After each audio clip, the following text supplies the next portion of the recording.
Les matins se suivent et se ressemblent malheureusement tristement en Israël avec de nouvelles fois des salves de missiles de Téhéran envoyées sur l'État hébreu. Pour suivre la situation au plus près, on prend tout de suite la direction de Tel Aviv pour rejoindre Thomas Misraki et Thibaut Bruck. Thomas, ce matin, des sirènes d'alerte antiaérienne ont retenti dans plusieurs régions du sud du pays. Quelle est la situation ?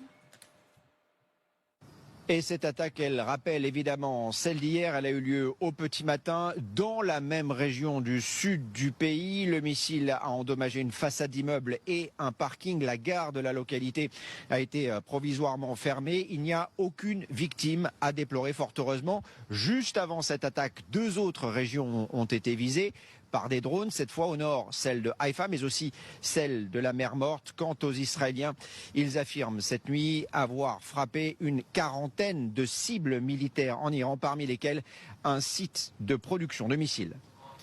Merci beaucoup Thomas Misraki. 40 cibles militaires, avec des guillemets naturellement, dont une de fabrication de missiles. Sur les 40, il y en a une. Donc on se demande où ont atterri les 39 autres bombes, ou attaques plus précisément. Et l'autre, il a commencé son passage, sa chronique, en disant « Les matins se suivent et se ressemblent tristement pour Israël ». Et vous rigolez ou quoi? Tristement pour Israël?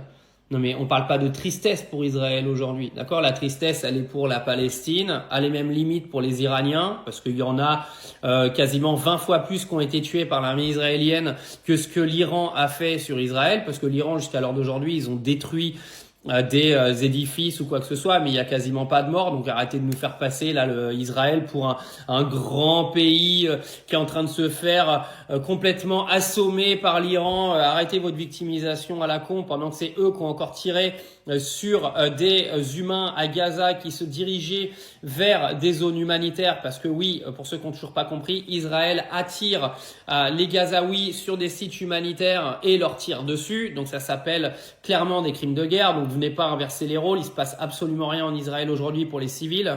Alors pour ce qui s'agit des dernières nouvelles, donc là vous avez entendu au niveau des bombardements, il faut savoir que Donald Trump a dit qu'il laissait 2 semaines avant une potentielle intervention américaine qui mettrait clairement la géopolitique mondiale en grand danger, parce que les Russes ont dit qu'ils n'accepteraient pas une attaque américaine avec l'Iran. Il faut savoir que l'Iran et les Russes ont des conventions d'accord d'alliés.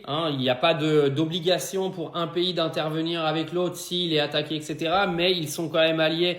Et les Russes ne vont jamais accepter que les Américains interviennent sur le sol iranien. Donc il faut vraiment savoir que si Donald Trump et les États-Unis interviennent directement, officiellement, parce qu'ils le font officieusement, mais ça faut pas le dire, clairement ça peut vraiment dégénérer complètement.